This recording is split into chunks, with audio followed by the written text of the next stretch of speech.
Hello everyone, कैसे हैं आप सब। स्वागत है आपका एक नई वीडियो के साथ। आज की हमारी वीडियो के अंदर हम करेंगे format of memorandum of association and clauses of memorandum of association corporate law unit second के मेरे नोट्स। हमारी जो पिछली वीडियो थी उसके अंदर हमने किया था कि मेमोरेंडम ऑफ एसोसिएशन होता क्या है, उसकी क्या एडवांटेजेस होती हैं और क्या डिसएडवांटेजेस होती हैं।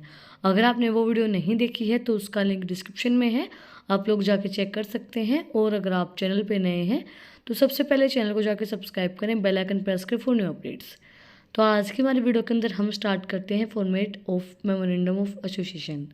The format of memorandum of association में very slightly depending on the jurisdictions and the type of the company being formed. However, generally the following information is included in memorandum of association. जो format है memorandum of association का वो बहुत depending होता है कि company हम किस तरीके से बनाएंगे।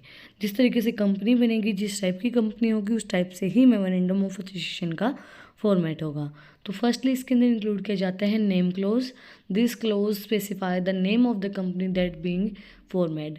ये बताता है कि हमारी जो कंपनी का क्या नाम होगा, किस टाइप की हमारी जो कंपनी है वो फॉर्मेट की जाएगी। Then registered office clause. The clause specify the registered office of the company. ये बताता है कि हमारी जो कंपनी का रजिस्टर्ड ऑफिस कौन सा होगा, जहाँ पे हमारी कंपनी रजिस्टर करवाई गई है। Then object clause. This clause specify the main objects of the company and the activity that is authorise to carry out. It is the important to note that the company cannot engage in activity that are not specified in this clause. ये हमारा object बताता है कि कौन सी activities क्या authorised, हमारी किस तरीके से हमारी कंपनी काम करेगी, किस चीज़ के लिए हमारी कंपनी अथोराइज्ड है।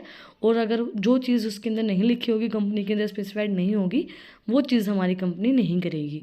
नेक्स्ट है liability close. This clause specify the liability of the members of the company. It could be limited by share और गारंटी और अनलिमिटेड।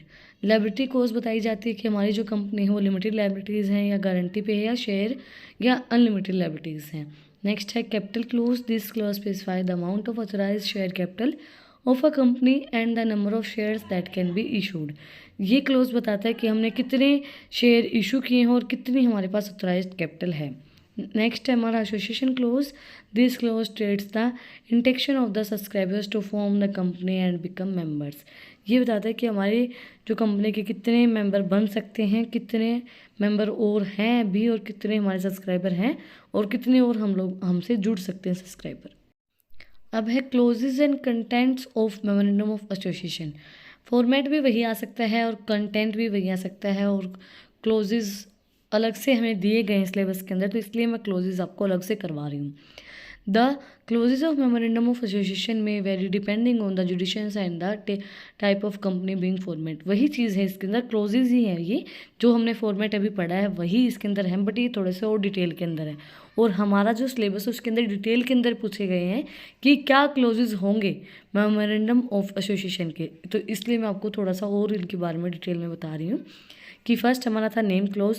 नेम क्लोज के अंदर ये बताया जाएगा कि आपकी जो कंपनी का नाम है वो बहुत यूनिक है, किसी के साथ नहीं मैच करता है। आपका जो ट्रेडमार्क है कंपनी का वो भी बहुत ज़्यादा अलग है, वो भी किसी कंपनी के साथ मैच नहीं करेगा। तो ये सब चीज़ें, और आपकी जो कंपनी का नाम है वो भी अलग है, वो सब चीज़ें इस क्लोज के अंदर लिखी जाती हैं। Then registered office clause. This clause specify the address of the registered office of the company, which is official address of the communicating the legal process. ये एक ऑफिशियल एड्रेस होता है जहाँ पे आप लीगली जो भी आपको काम करना है, लीगल आपकी कोई भी प्रोसेस है, उसके लिए ये एड्रेस बनाया जाता है। और उसका एड्रेस जो रजिस्टर ऑफिस का एड्रेस है वो इसके अंदर लिखा जाता है रजिस्टर ऑफिस क्लोज के अंदर। ये जो टॉपिक है ये डिटेल में पूछ रखा है, तो इसलिए मैं आपको दोबारा करवा रही हूँ। ये मत बोलना कि वही टॉपिक दोबारा करवाने लगी, नहीं। फॉर्मेट अलग से है और क्लोजेज अलग से आपके सिलेबस के अंदर पूछे गए हैं, तो इसलिए मैं इनको दोबारा करवा रही हूँ। Liability close. This clause specify the liability of the member of the company. It कुल B limited by share and guarantee और अनलिमिटेड। ये जो है ये वही लिमिटेड भी हमारे हो सकते हैं, शेयर और गारंटी के अंदर भी हो सकते हैं। ये जो हमारे शेयर होल्डर हैं उनकी लाइबिलिटीज़ को डिटरमाइन करता है, कंपनी की कितनी लाइबिलिटीज़ होंगी मेंबर्स की। कैपिटल क्लोज हमारी ऑथराइज्ड कैपिटल को बताता है कि कितनी कैपिटल को हम इशू कर सकते हैं, और हमारे जो रूल्स रेगुलेशंस हैं इशू करने के, ट्रांसफ़र शेयर करने के, उन चीज़ों को बताता है capital close. This clause specify the authorised capital and share capital and the company, the number of shares and issued. It also outline the rule and procedures of the issuing and transferring shares. ये बताता है कि क्या हमारी outline रहेगी, rules and procedure क्या रहेंगी transfer करने के लिए शेयर। नेक्स्ट है association clause. This clause states the intention of the subscriber from the company and become members. ये बताता है कि हमारी कंपनी के कितने मेंबर्स बन सकते हैं और कितने सब्सक्राइबर हमारी कंपनी के अंदर हैं। Alteration clause it outline the procedure and requirement for making any changes of alternative to the MOA। ये बताता है कि क्या हमारी प्रोसेस रहेगी, क्या रिक्वायरमेंट रहेगी अगर हमें कोई भी चेंज करना है मेमोरेंडम ऑफ एसोसिएशन के अंदर। तो winding up close, this close outline the procedure for winding up the company in case of insolvency और एनी अदर रीजंस। जब अगर हमें कोई भी रीज़न से अपनी कंपनी को वाइंड अप करना है, बंद करना है, इंसॉल्वेंसी हो गई, हम दिवालिया हो गए हैं, तो वो चीज़ भी इस क्या प्रोसेस रहेगी वाइंड अप करने की, वो भी इस क्लोज के अंदर रिटर्न होती है। नेक्स्ट लास्ट है हमारा miscellaneous clause. This clause include any other provisions और information that is relevant to the formation and operations of the company. इस क्लोज के अंदर इंक्लूड की जाती हैं जो भी हमारी अदर इन्फॉर्मेशंस होती हैं, जो भाई हम कंपनी को किस तरीके से फॉर्मेट कर सकते हैं और ऑपरेटिंग किस तरीके से करेंगे, क्या हमारे ऑपरेशंस रहेंगे, वो सब चीज़ें इस क्लोज के अंदर आती हैं। इसी के साथ आज का जो हमारा टॉपिक था format and clauses of memorandum of association, वो कंप्लीट हो गया है। अगर आपको आज की वीडियो पसंद आई तो आप लोग को पता ही क्या करना है, कमेंट सेक्शन में मुझे बताना है कि आपको वीडियो कैसी लगी।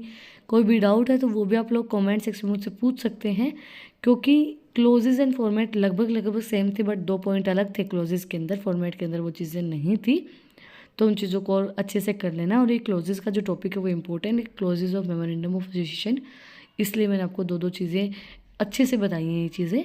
और अगर आपको इन टॉपिक्स की PDF चाहिए तो टेलीग्राम चैनल का लिंक भी डिस्क्रिप्शन में है, आप उसको भी जाके सब्सक्राइब कर सकते हैं।